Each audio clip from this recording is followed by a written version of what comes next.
خود کھڑا ہو کے نفل پڑھے گا. جی بہت بہت شکریہ صاحب. نذیر محمد صاحب امارات سے پوچھتے ہیں کہ ہم میاں بیوی اکٹھے نماز تہجد با جماعت ادا کر سکتے ہیں؟ نیز با جماعت ادا کرنا افضل ہے یا الگ الگ افضل ہے پڑھنا؟ دیکھیں نماز با جماعت نوافل کی جو ہے وہ مکروہ ہوتی ہے ہمارے ہاں، کہ نوافل کے اندر نماز جماعت کے ساتھ پڑھنا، خصوصاً اس کے اندر تدائی کرنا، یہ ٹھیک نہیں ہے. اور صحابہ اکرام کا معمول بھی یہی تھا کہ وہ نفل با جماعت نہیں پڑھتے تھے، خصوصاً تہجد کی نماز وہ با جماعت نہیں پڑھتے تھے. اس لیے اسے اجتناب کرنا چاہیے. البتہ الگ الگ اپنی نفل نماز پڑھیں، اور آپ میاں الگ پڑھے اور بیوی الگ پڑھے. جماعت کرانا یہ ٹھیک نہیں ہے. ٹھیک. مفتی عابد شاہ صاحب، عارف صاحب سوال کرتے ہیں کراچی سے، چھپکلی مارنا جائز ہے یا نہیں؟ نیز حدیث میں کس قسم کی چھپکلی مارنے کا حکم آیا ہے جو آیا ہے؟ جی بسم اللہ الرحمن الرحیم.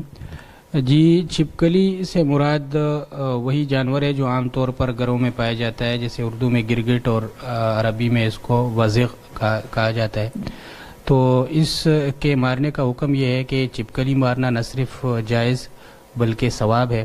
ایک تو اس وجہ سے کہ حدیث شریف میں اس کا حکم آیا ہے. حضرت ام شریک رضی اللہ تعالیٰ عنہ کی روایت ہے کہ ان نبی صلی اللہ علیہ وسلم امرہا بقتل الاوزاغ، کہ آپ صلی اللہ علیہ وسلم نے ان کو چھپکلیوں کو مارنے کا حکم فرمایا. اور ایک اور روایت میں بخاری شریف کے یہ بھی آتا ہے کہ ان نبی صلی اللہ علیہ وسلم امر بقتل الوزغ وسماہ فویسقا، کہ آپ نے چھپکلی کو مارنے کا حکم فرمایا اور فرمایا کہ یہ فویسق ہے، یعنی فطری طور پر ایک خبیث جانور ہے. چنانچہ ایک روایت میں اس کا بھی ذکر ہے کہ جب نمرود نے حضرت ابراہیم علیہ السلام کو آگ میں ڈالا تھا تو اس جانور نے آگ میں پھونک کر اس آگ کو بھڑکانے کی اور تیز کرنے کی اپنی سی کوشش کی تھی.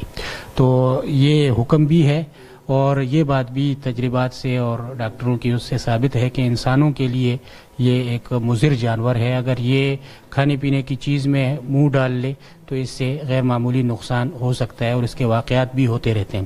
تو اس وجہ سے اس جانور کو مارنا نہ صرف جائز بلکہ ثواب کا کام ہے. ٹھیک ہے، جزاکم اللہ صاحب. عبدالقیوم صاحب کوئٹہ سے پوچھتے ہیں، بکری کو ذبح کیا تو پیٹ میں 2 چھوٹے بچے تھے، اس صورت میں بکری کھانا درست ہے یا نہیں؟ جی ایسے جانور کو کھانا جائز ہے. اگر ذبح کرنے سے پہلے یہ معلوم ہو جائے کہ جانور حاملہ ہے، اس کے پیٹ میں بچے ہیں، تو ایسے جانور کو ذبح نہیں کرنا چاہیے، اس لیے کہ اس طرح سے وہ اس کے بچے جو ہیں وہ ضائع ہو جاتے ہیں. تاہم اگر پتہ نہ چلے اور ذبح کر دیا جائے تو اس کا گوشت حلال ہے، اس میں کوئی حرج نہیں. ٹھیک ہے، جزاکم اللہ. جی حامد میر صاحب سکھر سے پوچھتے ہیں جی کہ ہم نے گھر میں طوطا پال رکھا ہے جو کبھی ہمارے کندھے پہ بیٹھ جاتا ہے، کبھی بازو پر، اور اکثر نجاست کر دیتا ہے، جسے ہم صاف کر کے گیلے کپڑے سے اتنا صاف کر دیتے ہیں کہ وہ بالکل صاف ہو جاتا ہے، یعنی کوئی نشان نہیں رہتا. کیا ایسا کرنے سے کپڑے پاک ہو جاتے ہیں اور نماز پڑھنا جائز ہو جاتا ہے یا نہیں؟ نیز یہ بھی بتا دیجئے کہ طوطا حلال جانور ہے یا حرام؟ جی مسز آصف صاحبہ کا سوال ہے بحرین سے. سوری جی میں پہلے یہ عرض کر دیتا ہوں کہ جو طوطا ہے یہ حلال جانور ہے اور اس کا کھانا جائز ہے.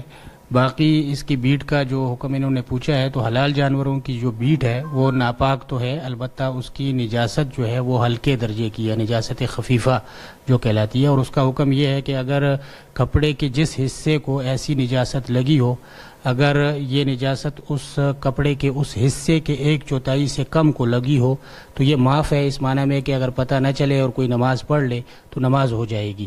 البتہ اگر 1/4 یا اس سے زائد مقدار کو نجاست لگی ہو، ایسی نجاست، تو اس کا دھونا پھر ضروری ہے. اور دھونے کا طریقہ نجاست خفیفہ کا بھی وہی ہے جو بڑی نجاست کو دھونے کا ہے، یعنی اس کو دھو کر باقاعدہ 3 مرتبہ اس پر پانی ڈالا جائے اور اس کو نچوڑا جائے. یہ طریقہ کہ گیلے کپڑے سے اس کو پونچھ دیا جائے، اس سے نجاست پاک نہیں ہوگی. یہ الگ بات ہے کہ اگر 1/4 سے کم مقدار میں ہوگی اور اس طرح یہ صاف کر کے نماز پڑھ لیں گے تو ان کی نماز ہو جائے گی. ٹھیک ہے، بہت شکریہ جی. مفتی عمران مجید صاحب حمزہ طور صاحب سیالکوٹ سے پوچھتے ہیں، آن لائن فری لینسنگ کا کام کرنا کیسا ہے اور اس کی اجرت کا کیا حکم ہے؟ بسم اللہ الرحمن الرحیم.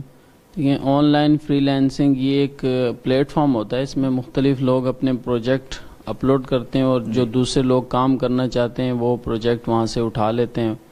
تو وہاں پر کوئی ایسا نظام نہیں ہوتا کہ اس کو شرعی اور غیر شرعی کو دیکھا جائے، بلکہ وہ ہر قسم کے پروجیکٹ وہاں آ رہے ہوتے ہیں. تو اس میں اجرت کے حلال ہونے نہ ہونے کا مدار اس بات پر ہے کہ اگر وہ پروجیکٹ، وہ کام جائز نوعیت کا ہے تو اس کی اجرت لینا اور وہ کام کرنا دونوں جائز ہے. اور اگر وہ ایسا کام ہے کہ جس میں ایسی تصاویر یا ایسی ویڈیوز انوالو ہو رہی ہیں کہ جن کو دیکھنا ناجائز ہے، تو پھر وہ کام کر کے اجرت لینا بھی ناجائز ہوگا. یا اسی طرح وائن کے اشتہار آتے ہیں یا خنزیر پر مشتمل کچھ چیزیں ہیں، ان کی اشتہار بازی کے لیے یہ وہ کام کر رہا ہے. تو اس طرح کے کام جو شریعت میں جائز نہیں ہیں، تو فری لانسنگ میں اگر وہ ایسے کام کرتا ہے تو پھر اس کی اجرت اس کے لیے لینا جائز نہیں ہوگا اور یہ کام کرنا بھی جائز نہیں ہوگا.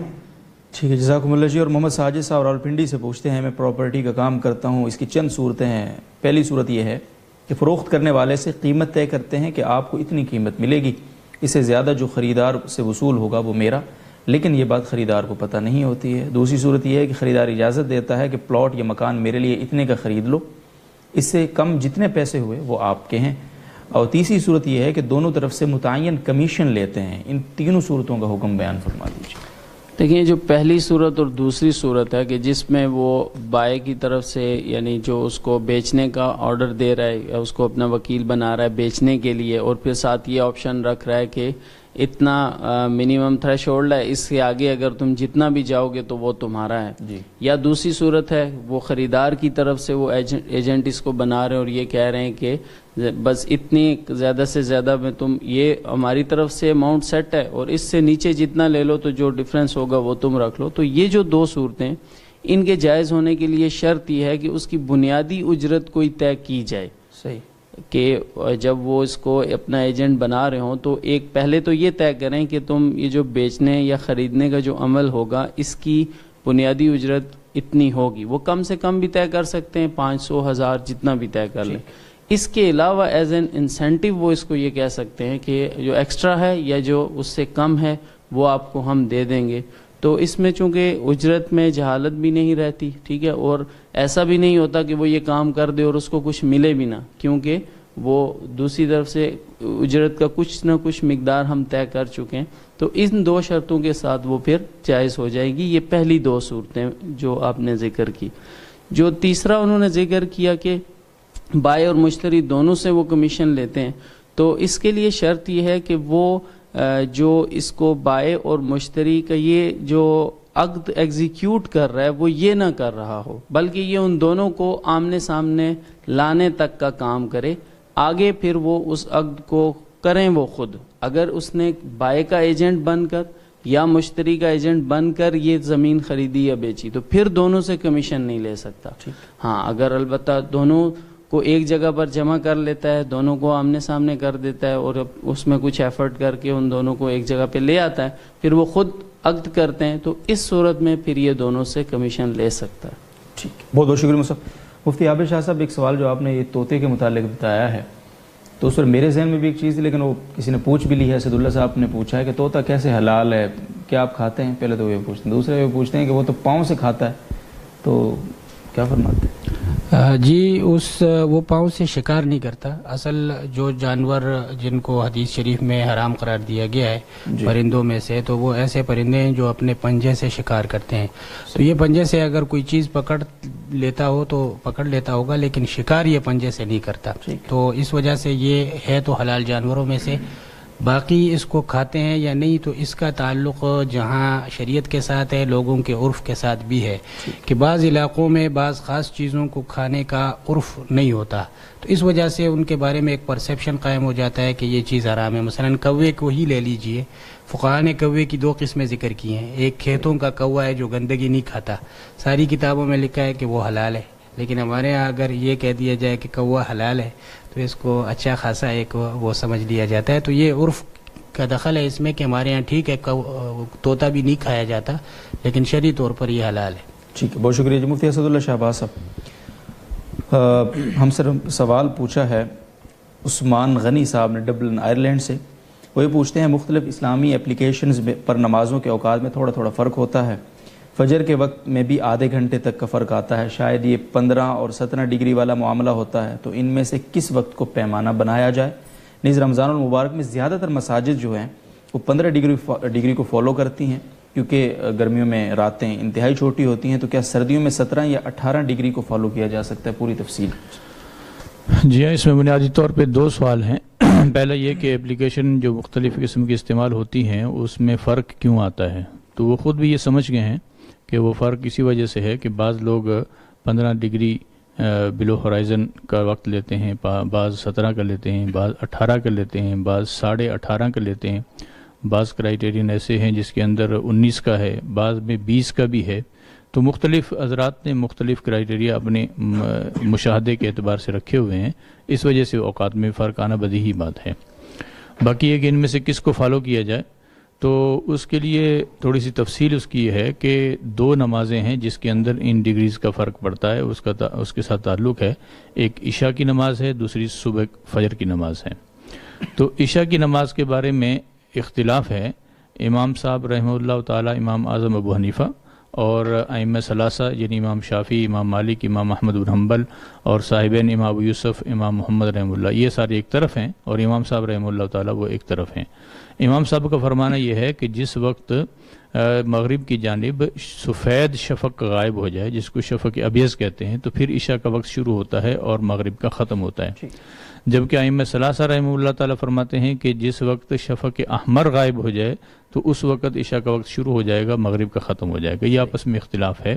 اور حنفیہ کے ہاں مفتبی قول دونوں ہیں، یعنی صاحبین کے مذہب بھی مفتبی ہے اور امام صاحب رحمہ اللہ کا قول بھی مفتبی ہی ہے۔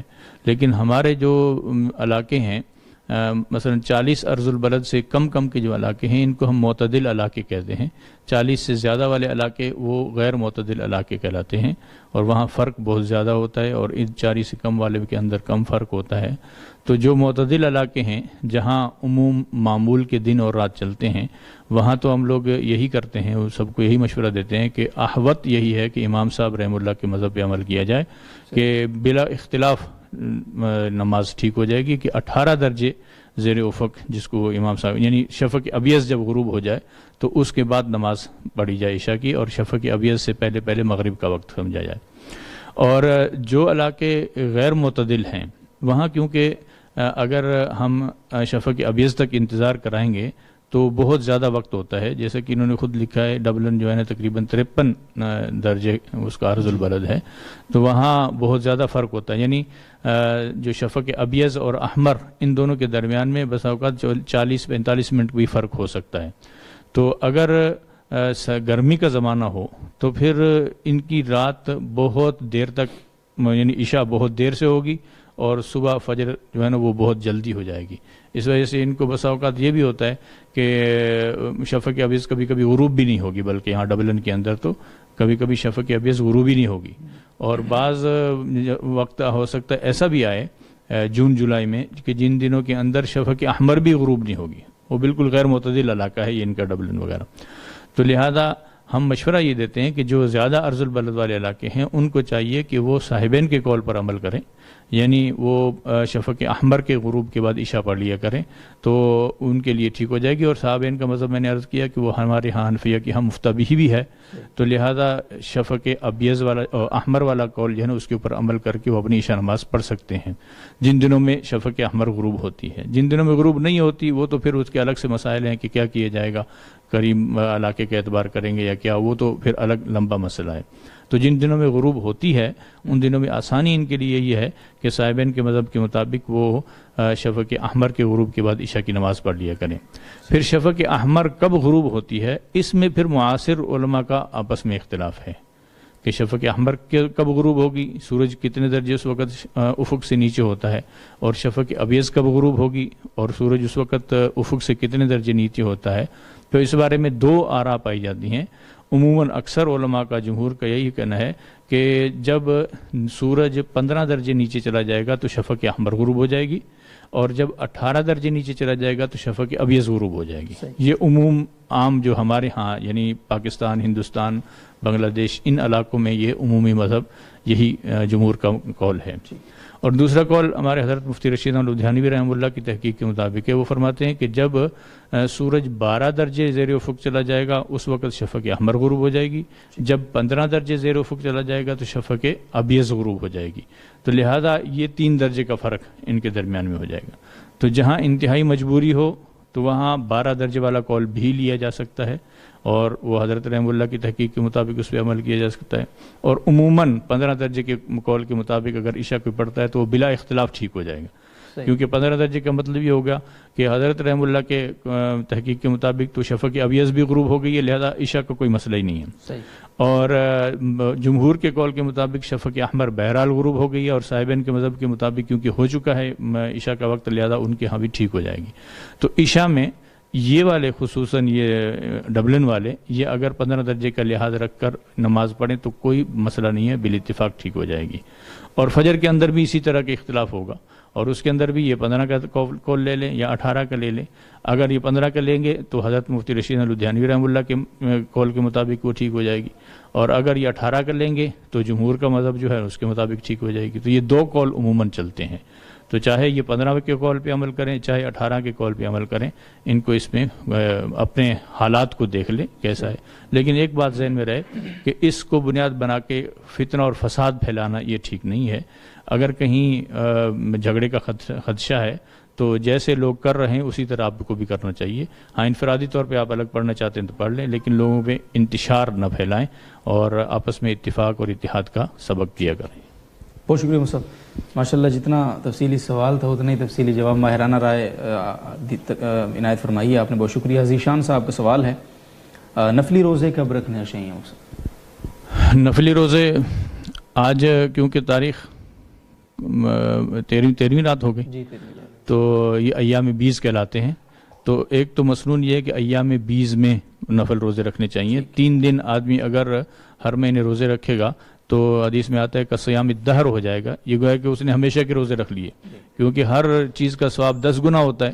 تو ایک مہینے میں 3 روزے رکھے گا تو گویا کہ ہر مہینے اس نے 30 روزے رکھ لیے، تو پورا مہینہ ہی روزے سے ہوا۔ جب پورا مہینہ روزے سے ہوا پورا سال روزے کا ہو گیا، اس کو صیام الدہر حدیث میں فرمایا گیا ہے۔ ایک تو ایام 20 کے 3 روزے رکھ لیے جائیں، اور دوسرا اگر زیادہ ہی اس کو مزید روزے رکھنے کی خواہش ہے تو پھر پیر اور جمعرات کو آپ صلی اللہ علیہ وسلم روزہ رکھا کرتے تھے، تو پیر کے دن اور جمعرات کے دن 2 دن یہ مخصوص کر لیں اور ایام 20 کے روزے رکھ لیں تو انشاءاللہ یہ کافی ہو جائیں گے۔ اور ایک بات ذہن میں رکھنی چاہیے کہ جو کام آدمی شروع کرے پھر وہ ہمیشہ اس کے اوپر مداومت کرنی چاہیے۔ اپنے ذمے اتنے زیادہ روزے نہ لگا لیں کہ وہ پھر آپ بعد میں پوری نہ کر سکیں۔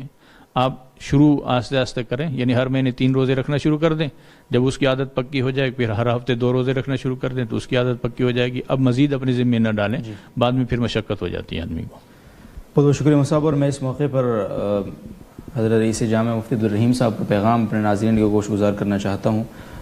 آج کے موقع کے حوالے سے آج کے موقع کی مناسبت سے خصوصی طور پر یہ پیغام ہے کہ ظاہر کل نئے سال کا آغاز ہے، 2018 شروع ہونے لگا ہے، 1 جنوری ہے، تو کل کا دن بہت ساری اہمیتوں کو اپنے اندر سموئے ہوئے ہے، بہت ساری فضیلتوں کو۔ ان میں جہاں آپ کو یہ بھی معلوم ہونا چاہیے کہ 1 جنوری یوم فتح مکہ بھی ہے، اور اس کے بعد یہ کہ کل پیر کا دن ہے، اور پیر کے دن رسول اللہ صلی اللہ علیہ وسلم اس دنیا میں تشریف لائے، اس دنیا کو زینت بخشی ان کے وجود مبارک نے۔ اور تیسری بات جو مفتی صاحب نے بیان فرمائی کہ ایام 20 کا آغاز ہو رہا ہے، کل 13 تاریخ ہے، قمری 13 ہے، چاند کی 13 تاریخ ہے، تو پیغام یہ ہے مفتی عبدالرحیم صاحب کی طرف سے خصوصی طور پہ کہ اگر ہم سال کا آغاز روزے کی حالت سے کرتے ہیں اور خصوصی طور پہ پیر کا دن بھی ہے، تو رسول اللہ صلی اللہ علیہ وسلم عمومی حالات میں بھی پیر کے دن روزے کا اہتمام فرماتے تھے، تو کتنی سنتوں پر عمل ہو جائے گا۔ اور اس کی وجہ سے ایک نیک فعل ہم لیتے ہیں کہ اگر ہمارا پہلا دن اللہ رب العزت کی فرما برداری میں اور اس کے رسول صلی اللہ علیہ وسلم کی سنت پر عمل کرتے ہوئے گزر جائے، اور ایام 20 وہ روزے ہیں جو حضور نے کبھی سفر میں بھی نہیں چھوڑے، تو شاید ہم امید کر سکتے ہیں اور یقین کی حد تک امید کر سکتے ہیں کہ اللہ رب العزت ہمارا پورا سال اچھا گزارے گا۔ اور 2018 ویسے بھی تبدیلی کا سال ہے، تو اس حوالے سے ہمیں بہت زیادہ اہتمام کرنا چاہیے اور دیگر خرافات سے اپنے آپ کو بچا کر، اور ویسے بھی سردیوں کے روزے تو حدیث شریف میں آتا ہے کہ سردیوں کے روزے تو مفت کی غنیمت ہیں، نہ بھوک نہ پیاس کی فکر ہے، تو اس کا اہتمام کرنا چاہیے۔ اللہ رب العزت ہم سب کو توفیق عطا فرمائے۔ یہ جو 1 جنوری تھی یہ یوم فتح مکہ نہیں ہے، بلکہ مکہ کی طرف جو لشکر روانہ ہوا تھا وہ جنوری کے اس شروع دنوں میں ہوا تھا، اور فتح جو ہے نا وہ بعد میں کچھ دن بعد ہوئی، 8-10 دن کا فرق تھا ان کا۔ تو یوم فتح مکہ یہ 1 جنوری نہیں ہے، کیونکہ رمضان کا مہینے تھا نا، 8-9 رمضان تقریباً بنتی ہے، 1 جنوری بنتی ہے اس وقت۔ تو فتح مکہ جو ہے نا وہ 17، 18، 19 کئی اقوال ہیں، تو ان دنوں میں ہوئی ہے، تو گویا کہ 10 دن بعد ہے، لیکن لشکر مدینہ سے جو روانہ ہوا تھا وہ انہی دنوں میں ہوا تھا۔ ٹھیک ہے، بہت شکریہ مصعب تصحیح کا۔ اور اگلا سوال بھی آپ ہی کی خدمت طاہر عبداللہ صاحب دہلی سے پوچھتے ہیں، عشر کے متعلق تفصیل سے بتا دیجئے کہ کتنے کلو یا کتنے من پر ہے؟ عشر میں کلو اور من کا مسئلہ نہیں ہے، اس کے لیے نصاب متعین نہیں ہے کہ اتنا ہوگا، فصل اتنی ہوگی۔ عشر کہا جاتا ہے فصل کے اوپر ہوتا ہے، یعنی جو کھیتی باڑی آپ نے لگائی ہے وہ اس میں جو پیداوار ہوئی ہے اس کا حصہ کچھ نکالنا، وہ کبھی عشر ہوتا ہے یعنی 10واں حصہ، اور کبھی نصف عشر ہوتا ہے، یعنی آپ نے اگر کھیتی کے اوپر خرچہ کیا ہے، یعنی پانی لگانے میں خرچ ہوا ہے، آپ کی مشقت ہوئی ہے یا پیسے لگے ہیں اس کے اوپر، تو یا رہٹ چلایا ہے آپ نے یا ٹیوب ویل لگایا ہوا ہے مثلاً، تو اس وقت پھر نصف عشر ہو جاتا ہے۔ اور اگر آسمان کے پانی سے کھیتی ہوئی ہے یا نہر کا عام پانی، جاری پانی جو اس کے اندر لگا ہے، تو اس کے اندر پھر عشر ہوتا ہے۔ تو ایک تو ہوتا ہے یہ زراعت والی چیزوں میں ہوتا ہے، اور پھر اس میں مقدار متعین نہیں ہے کہ اتنی گندم ہوگی تو اس میں سے عشر نکالیں گے، ایسا نہیں ہے، تھوڑی ہو یا زیادہ ہو، سب سے پہلے جتنی مقدار ہو گئی ہے اس میں سے 10واں حصہ یا 20واں حصہ، نصف عشر کا مطلب 20واں حصہ، وہ نکال دیا جائے، اور اس کے بعد باقی چیزیں جو ہے نا اپنے خرچے ورچے یا آپس میں تقسیم کرنا اس کے بعد ہوتا ہے، تو کوئی نصاب متعین نہیں۔ ٹھیک ہے جی، مفتی عابد شاہ صاحب، کافی لمبا وقفہ آ گیا بیچ میں، تو آپ کی خدمت میں سوال رکھتے ہیں، اور سوال ہم سے پوچھا ہے حامد میر صاحب نے سکھر سے، چور کو ڈھونڈنے کے لیے کتے منگوانا یا عامل کے پاس جانا کیسا؟ کل مفتی طارق مسعود صاحب نے بڑا زبردست جواب اس پہ دیا ہے، لیکن آپ بھی اپنی رائے دیں۔ جی میں پھر مختصراً عرض کر دیتا ہوں کہ ایک تو ہے کسی کو کے اوپر چوری کا الزام لگانا یا کسی کو چور ثابت کرنا، اس کے لیے جو شرعی دلیل ہے وہ تو گواہی یا اقرار ہے۔ چوری کسی پر کسی کے اقرار سے ثابت ہو سکتی ہے یا گواہی سے ثابت ہو سکتی ہے، شرعی دلائل یہی ہے۔ تو اس لیے ان طریقوں سے کسی کو کے اوپر چوری کا الزام لگانا تو جائز نہیں ہے، نہ کسی کو اس طرح سے چور ثابت کیا جا سکتا ہے شرعی طور پر۔ البتہ چوری شدہ مال کو دستیاب کرنے کے لیے ان سراغ رساں کتوں کو استعمال کرنا یا عملیات کو استعمال کرنا یہ فی نفسی ہی جائز ہے، محض ایک مظنون دلیل کے طور پر ان سے استفادہ کیا جا سکتا ہے، لیکن اس کی بنیاد پر شرعی طور پر کسی پر جرم ثابت نہیں کیا جا سکتا۔ بہت بہت شکریہ مصعب۔ اور اگلا سوال ہم سے پوچھا ہے جی مسز آصف صاحبہ نے بحرین سے، وہ کہتی ہیں جی سوشل میڈیا پر ایک کلپ میں بتایا جا رہا تھا کہ گانا گانا حرام نہیں ہے، اور اس کی مثال یہ دی کہ اللہ رب العزت نے حضرت داؤد علیہ السلام کو گانا سکھایا، اور ایک دفعہ بارات قریش قبیلہ میں گئی تو آپ صلی اللہ علیہ وسلم نے حضرت عائشہ رضی اللہ تعالی عنہ سے فرمایا کہ کچھ گانے والیاں بھی ان کے ساتھ بھیجیں کیونکہ وہ گانے کے بہت رسیہ ہیں۔ کیا فرماتے ہیں آپ؟ جی یہ گانا بجانے کے دو معنی ہو سکتے ہیں۔ ایک گانا بجانے سے مراد گانے باجے کے آلات ہیں، ڈول، باجا، بانسری، ہارمونیم وغیرہ جتنے بھی آلات ہیں، آلات موسیقی جن کو کہا جاتا ہے، تو یہ تو اسلام میں قطعی طور پر حرام اور ناجائز ہیں، ان کی کوئی گنجائش نہیں ہے۔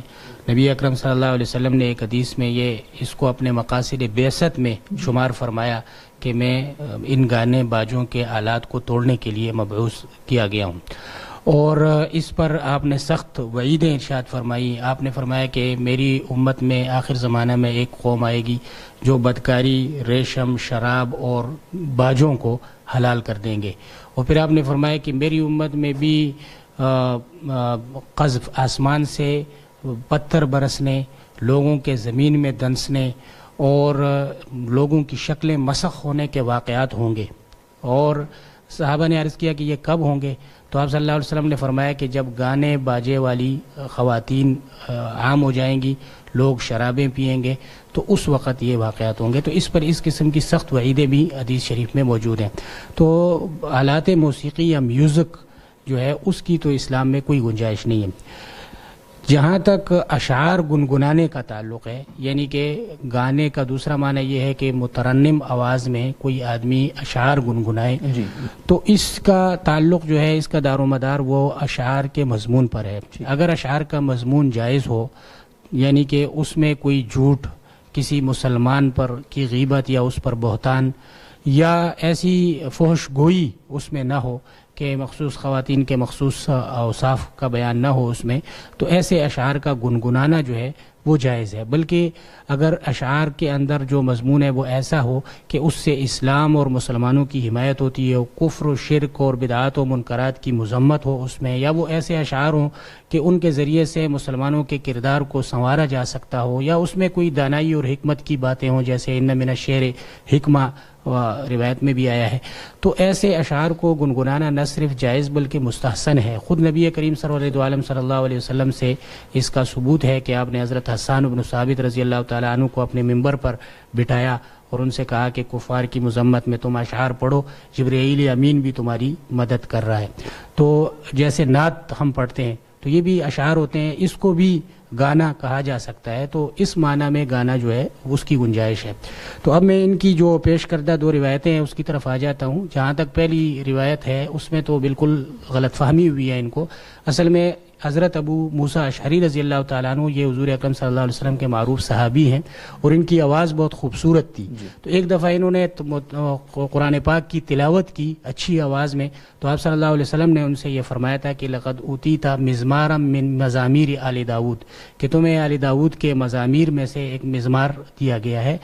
مشارحین حدیث نے اس کی تصریح فرمائی ہے کہ یہ جو مزمار ہے اس کا مطلب ہے حسن الصوت، کہ تمہاری آواز بہت خوبصورت ہے۔ تو حضرت داؤد علیہ السلام کی آواز چونکہ بہت خوبصورت تھی، تو تشبیہ کے طور پر ان کے ساتھ تشبیہ کے طور پر آپ صلی اللہ علیہ وسلم نے یہ جملہ ارشاد فرمایا۔ تو اس میں باجوں کا جو آلات ہیں ان کا کوئی ذکر نہیں ہے۔ جہاں تک دوسری روایت کی بات ہے تو دوسری روایت صحیح ہے کہ انصار کے ہاں ایک شادی کے موقع پہ آپ صلی اللہ علیہ وسلم نے یہ فرمایا تھا کہ کچھ بچیوں کو آپ ساتھ بھیج دیتے گانے کے لیے، لیکن اس کا مطلب بھی یہی تھا کہ چھوٹی بچیاں بغیر باجوں کے اور بغیر آلات کے وہ اپنے ماحول میں جس طرح شادی کے موقع پہ اشعار گنگناتی ہیں، اشعار پڑھتی ہیں، تو اس سے مراد یہ تھا، اور یہ بالکل جائز ہے اگر خواتین کا اپنا ماحول اور جائز مضمون کے اشعار وہ پڑھتے ہوں تو شادی کے موقع پر اس کے پڑھنے کی اجازت ہے، اس میں کوئی حرج نہیں ہے۔ ٹھیک، بہت بہت شکریہ مصعب، بہت مفصل جواب تھا ماشاءاللہ۔ اور اگلا سوال ہے علی حسین صاحب کا، یہ کنفیوژن دور فرما دیجئے کہ ہم حضرت عثمان رضی اللہ تعالیٰ عنہ کو حضرت عثمان غنی کہتے ہیں، جبکہ غنی اللہ تعالیٰ کے ناموں میں سے۔ جی، حضرت عثمان غنی رضی اللہ تعالیٰ عنہ کو عثمان غنی اس لیے کہا جاتا ہے کہ ایک تو وہ ظاہری طور پر بھی اللہ تعالیٰ نے ان کو مال و دولت سے نوازا تھا، اور دوسرے یہ ان کے دل کی غنا، یعنی غنائے قلب جس کو کہتے ہیں، اس کی طرف بھی اس میں اشارہ ہے کہ آپ صلی اللہ علیہ وسلم نے اللہ تعالیٰ نے آپ رضی اللہ تعالیٰ عنہ کو سخاوت سے نوازا تھا۔ ایک موقع پر جب مسلمان قحط میں مبتلا تھے، مدینہ میں قحط سالی تھی، تو آپ کے 1000 اونٹوں کا ایک قافلہ آیا جو آپ نے سارا جو ہے وہ لوگوں میں تقسیم کر دیا، تو اس وجہ سے آپ کو غنی کا یہ لقب دیا گیا۔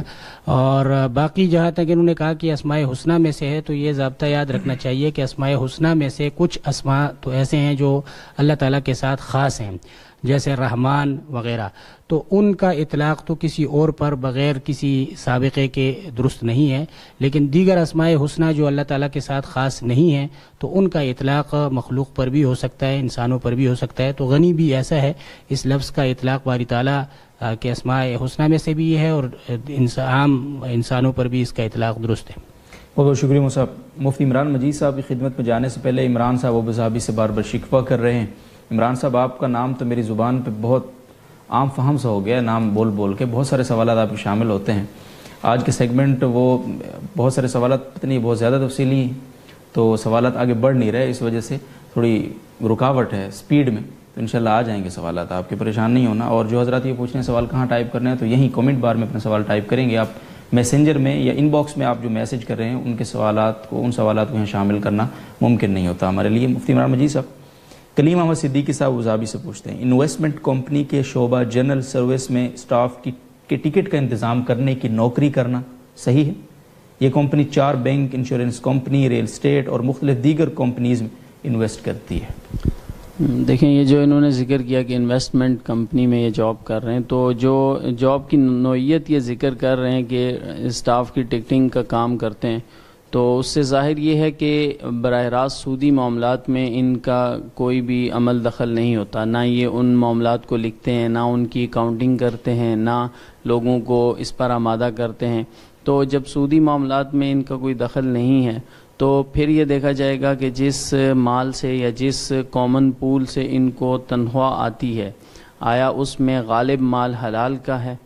تو اگر اس میں غالب مال حلال کا ہے اور یہ کام بھی جو کر رہے ہیں وہ براہ راست سود میں انوالو نہیں ہو رہے تو پھر ان کے لیے وہاں پر رہنے کی گنجائش ہے.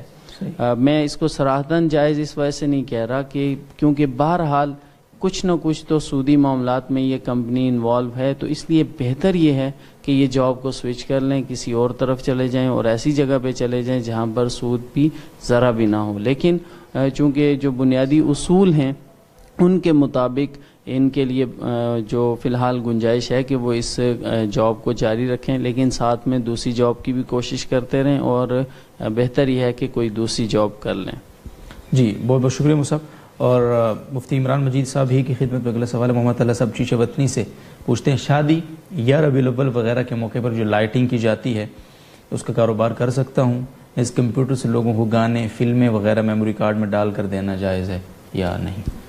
دیکھیے یہ جیسے ابھی مفتی عابد صاحب نے بھی ارشاد فرمایا اور شروع کے سوال آن لائن فری لانسنگ کی بھی بات آئی تھی، تو یہ جتنے بھی کام ہوتے ہیں جو اجرت پر کیے جاتے ہیں تو اس میں بنیادی طور پر یہ دیکھا جاتا ہے کہ اس کام کی نوعیت کیا ہے، اس کی نیچر، اپنی نیچر کیا ہے. اگر وہ کام ایک جائز ہے، ایک جائز کام ہے تو پھر اس کی اجرت لینا، وہ کام کرنا، یہ سب جائز ہو جاتا ہے. اگر ہم شادی کی بات کریں تو جیسے ابھی حدیث کے حوالے سے بھی ذکر ہوا تھا کہ آپ صلی اللہ علیہ وسلم نے فرمایا کہ بچیوں کو ساتھ کیوں نہیں بھیجا گیا، تو اس سے معلوم ہوتا ہے کہ شادی اور فوتگی میں فرق ہوتا ہے. یعنی اسلام بھی یہ نہیں کہتا کہ یہی نہ پتہ چلے کہ شادی ہو رہی ہے یا یہاں پر فوتگی ہے، تو کچھ نہ کچھ تو فرق ہونا چاہیے. تو اس لیے ایک حد تک اس میں لائٹنگ کی گنجائش ہوتی ہے. البتہ یہ جو لوگ ہیں جن کے گھر میں شادی ہے ان کو اسراف سے بچنا، تبذیر سے بچنا اور نمود و نمائش سے بچنا یہ بہرحال ان پہ لازم ہے، لیکن فی نفسی ہی اس کی کچھ گنجائش ہے، تو اس لیے یہ کام تو وہ کر سکتے ہیں.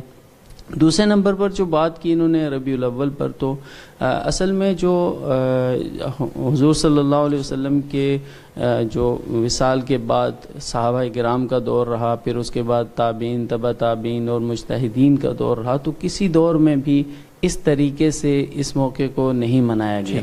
تو اس لیے اس کی اصل ہی جب نہیں ہے اور یہ ایک جائز عمل نہیں ہے، تو اس لیے یہ کام کرنا اور پھر ان کے گھروں میں جا کر لائٹنگ لگانا یہ جائز نہیں ہے، یہ درست نہیں ہے، اس سے اجتناب کرنا لازم ہے.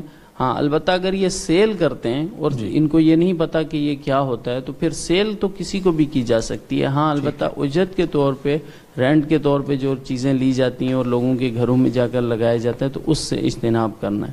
تیسری بات جو انہوں نے کی کہ فلمیں اور گانے، تو اس کی نیچر ہی یہ ہے کہ اس کا تو جائز مقصد کوئی ہے ہی نہیں، ٹھیک ہے، تو وہ تو اپنی ذات میں ہی وہ چیز ناجائز ہے، تو وہ لوڈ کر کے دینا اور اس کی اجرت لینا وہ جائز نہیں ہے. بہت بہت شکریہ جی. خرم صاحب امریکہ سے پوچھتے ہیں جی میں ایک نعت خواں ہوں اور لوگ اپنی خوشی سے نذرانے دیتے ہیں، ان کا لینا کیسا ہے؟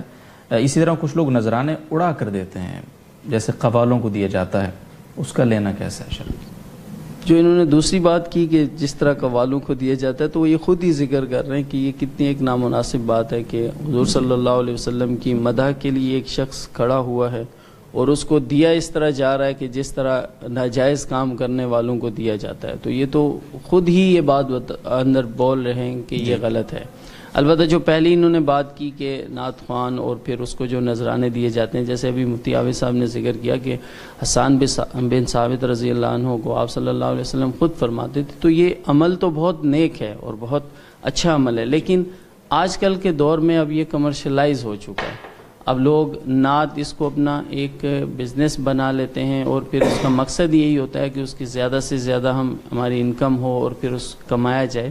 تو یہ جو اس کے اندر خرابیاں آ چکی ہیں، اس وجہ سے ہم یہ کہتے ہیں کہ اب اس سے اجتناب کرنا چاہیے اور اس کو مقصد بنا کر اس طرح نعت خوانی نہیں کرنا چاہیے کہ آپ صلی اللہ علیہ وسلم کی مدح کی جا رہی ہے اور مقصد اس سے یہ ہے کہ پیسے کمائے جائیں. تو اس لیے ان نذرانوں سے بچنا چاہیے. ہاں البتہ اگر کسی کی نیت میں ایسا کچھ بھی نہیں ہے اور اس کو اس کی کوئی لالچ بھی نہیں ہے اور وہ اس لیے نہیں کر رہا اور پھر بھی اس کو کچھ دے دیا جاتا ہے اور وہ اس کو رکھ لیتا ہے تو اس کو ناجائز بھی نہیں کہا جائے گا، لیکن ایک پروفیشنلزم بنا کے اس کو اپنا بزنس بنانا اور پھر اس پہ ڈیلنگ کرنا کہ اتنے دو گے تو آئیں گے ادروائز نہیں آئیں گے، تو یہ سب غلط ہے۔ ٹھیک ہے، ایسے کہنا کہ 100 سے زیادہ نہ ہو 10 سے کم نہ ہو، یہ ٹھیک نہیں ہے۔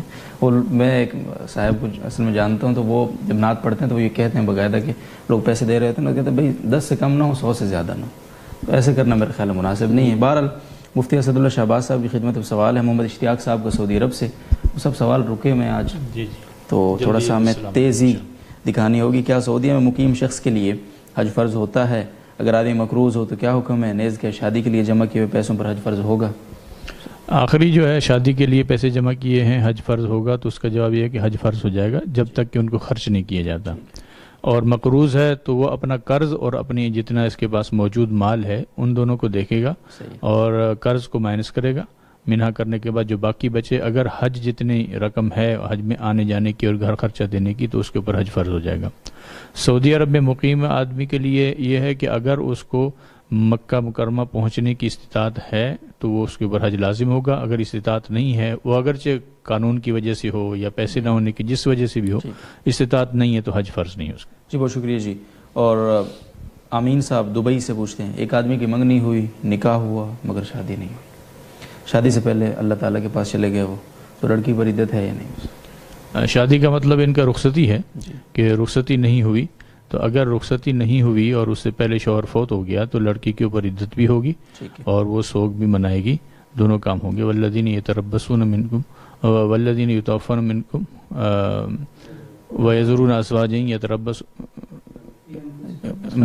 یتربصن بانفسہن 4 اشہر و عشرہ، تو وہ 4 مہینے اور 10 دن گزاریں گی عدت۔ جزاکم اللہ جی۔ اور عمار احمد صاحب اٹک سے پوچھتے ہیں، ایک شخص اپنی بیوی کو 2 طلاقیں دے چکا ہو لیکن اپنے دوستوں میں کہتا ہو کہ میں نے اس کو طلاق دے دی ہے، البتہ بیوی کو مخاطب کر کے 2 ہی طلاقیں دی ہیں، اس صورت میں 2 طلاقیں ہوں گی یا 3؟ تو ان کا مطلب یہی ہے شاید کہ انہوں نے پہلے بیوی کو دی تو 2 ہی طلاقیں ہیں، لیکن بعد میں جا کے دوستوں کو بتایا کہ میں نے بیوی کو طلاق دے دی ہے، تو یہ بعد والی بات جو ہے یہ خبر ہے کہ میں پہلے یہ کام کر کے آ چکا ہوں، تو اس سے طلاق واقع نہیں ہوگی۔ 2 طلاقیں جو انہوں نے دی ہیں وہی، اگر واقعتاً اسی طرح ہی ہے۔ جی جزاکم اللہ جی۔ مفتی عابد شاہ صاحب عادل محمود صاحب پشاور سے پوچھتے ہیں، کسی نے مسجد کے لیے زمین وقف کی، زمین کے ساتھ بنات کا مدرسہ ہے جس کے محتمم اس زمین کو مدرسہ میں شامل کرنا چاہتے ہیں، کیا اس مدرسے میں اسے مدرسے میں شامل کیا جا سکتا ہے جبکہ وہاں مسجد کی ضرورت بھی ہے؟ جی، ایک زمین جب مسجد کے لیے وقف ہوئی ہو اور مسجد بنانے کی وہاں ضرورت بھی ہو بالخصوص، تو ایسی صورت میں اس کا استبدال، یہ ایک مسئلہ ہے کہ وقف کا استبدال جائز نہیں ہوتا، تو اس کو تبدیل کرنا مدرسے میں یہ جائز نہیں ہے۔ جب ایک مرتبہ ایک زمین مسجد کے لیے وقف ہو چکی ہے تو مسجد بنانا ضروری ہے۔ ٹھیک ہے، بہت بہت شکریہ جی۔ اور اگلا سوال مفتی عمران مجید صاحب کی خدمت میں ہم رکھتے ہیں، اور مفتی صاحب سوال آپ سے پوچھا ہے حسین فاروق صاحب نے لندن سے، کیا زندگی میں جائیداد بچوں میں تقسیم کی جا سکتی ہے؟ اس کا شریعت میں طریقہ کیا ہے؟ دیکھیں، زندگی میں جو تقسیم کی جاتی ہے وہ دراصل ہبہ ہے، وہ میراث کی تقسیم نہیں ہے، کیونکہ میراث تو فوت ہونے کے بعد جو ورثہ میں تقسیم کی جاتی ہے اس کو کہا جاتا ہے، لہٰذا اس کا حکم یہ ہے کہ برابری کرنا مستحب ہے۔ اس میں جو رول ہوتا ہے کہ لڑکے کو لڑکی سے ڈبل ملے گا، وہ کرنا ضروری نہیں ہے، بلکہ سب میں برابری کرنا مستحب ہے۔ ہاں، البتہ اگر کوئی وجہ ترجیح پائی جا رہی ہو تو کسی کو زیادہ کم بھی دیا جا سکتا ہے، مثلا اگر کوئی مالی لحاظ سے کوئی کمزور ہے تو اس کو زیادہ بھی دے سکتے ہیں، لیکن اس میں یہ ہو کہ کسی کو نقصان پہنچانا مقصود نہ ہو۔ اگر کسی ایک اولاد کو نقصان پہنچانے کے لیے دوسرے کو زیادہ دیا جائے تو یہ مکروہ تحریمی ہے، یہ جائز نہیں ہے۔ اور البتہ دین کی وجہ سے کسی کو زیادہ دیا جا سکتا ہے کہ اس میں یہ احتمال ہو کہ یہ اس کو اچھے کاموں میں صرف کرے گا، تو یہ بھی ایک وجہ ترجیح ہے۔ تو وجہ ترجیح ہو تو فرق کر سکتے ہیں، ادروائز برابری کرنا مستحب ہے۔ بہت شکریہ جی۔ انگلینڈ سے مبین ولی صاحب پوچھتے ہیں، میرے والد کا انتقال 18 سال پہلے ہوا تھا، میرے والد کو دادا کی میراث سے 2 پلاٹ ملے تھے جن میں ان کی 2 بہنوں کو حصہ نہیں دیا گیا تھا۔ 3 سال پہلے ہم نے دونوں پلاٹوں کی قیمت لگائی اور ایک بہن کو ان کا حصہ دے دیا اور سوال ابھی باقی ہے، اور اب ہم دوسری بہن کو حصہ دینا چاہتے ہیں، تو کیا انہیں بھی اتنی ہی قیمت دیں جو پہلی بہن کو دی تھی، یا دوبارہ قیمت لگا کر اس حساب سے قیمت دیں؟ کیا فرماتے ہیں؟ دیکھیے جو 2 پلاٹ ہیں ان میں جن کا وہ ذکر کر رہے ہیں کہ ایک بہن کو حصہ دے چکے ہیں اور دوسری کو اب دینا ہے، تو در حقیقت شرعی طور پر اس پلاٹ میں ان کی اونرشپ ہے. جی. اب یہ ان کو بتائیں کہ ان کی اونرشپ ہے، اس کے بعد جو بھی ان سے ڈیل ہو جائے، وہ نئی والی قیمت لینے پہ راضی ہوں، پرانے والی قیمت پہ لینے پہ راضی ہوں، تو جو بھی گویا کہ وہ اپنا جو حصہ ہوگا ان کو بیچ لیں گے، تو وہ کسی بھی قیمت پہ ان سے لیا جا سکتا ہے، لیکن ان کو بتانا چاہیے کہ یہ بات ایسے ہے اور یہ مارکیٹ ویلیو اتنی ہے اس کی. جی جی، بہت شکریہ جی.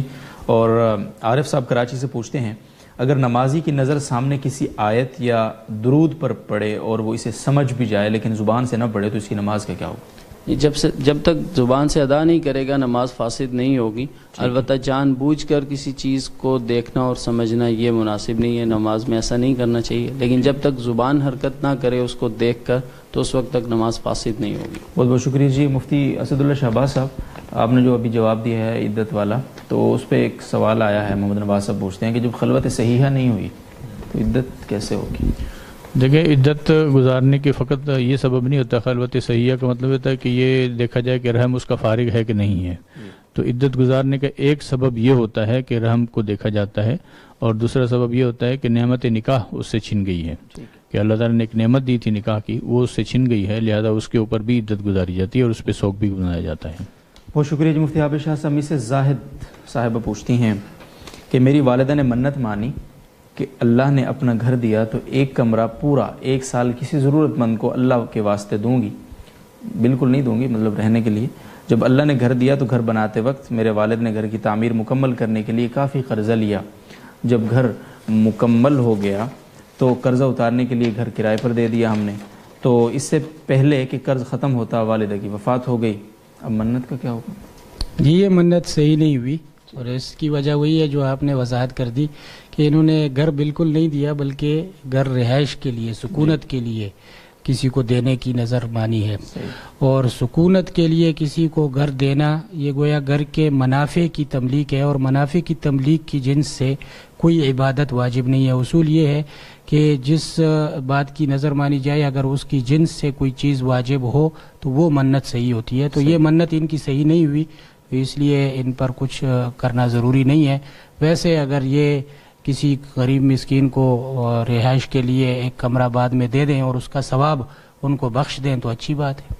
بہت شکریہ جی. اسحاق احمد صاحب پوچھتے ہیں، اور وہ یہ پوچھتے ہیں جی کہ میں ایک سرکاری دفتر ملازم ہوں، ہمارے محکمہ نے جی پی فنڈ کے لیے 2 الگ الگ اختیارات رکھے ہیں. ایک اختیار یہ کہ جی پی فنڈ کی رقم جو ہے اس پر انٹرسٹ شامل کیا جائے گا، ریٹائرمنٹ کے موقع پر انٹرسٹ سمیت واپس دے دیا جائے گا. دوسرا اختیار یہ ہے کہ رقم میں انٹرسٹ شامل نہیں کیا جائے گا اور بغیر انٹرسٹ کے آپ کو دے دیا جائے گا.